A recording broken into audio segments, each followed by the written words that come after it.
చూడండి కొండ దగ్గర మంచు ఎంత ఎక్కువ అనిపిస్తుందో. చూసారు కదండి అసలుకి ఇలా ఈవినింగ్ మంచుకు వ్యూ కూడా చాలా బాగుందండి క్లైమేట్కు. ఇలా బయటకు వచ్చామంటే ఈవినింగ్ కాస్త ఫ్రెష్గా ఉంటుందండి మనకు కూడా ఇంట్లో ఉండి ఉండి.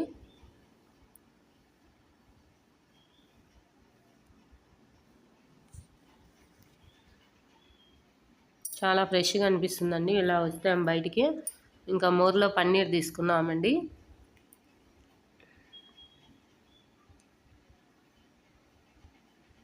మోర్ దగ్గరికి వచ్చేసాము. ఇంకా పన్నీర్ తీసుకుందాం. ఇది వినాయకుడి టెంపుల్ అండి మా ఊర్లో.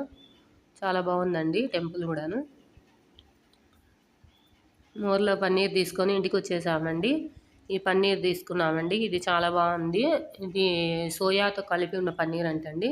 మోర్లో ఆఫర్ ఉండిందండి. 99 అని రాశారు కానీ దీంట్లో 84 రూపీస్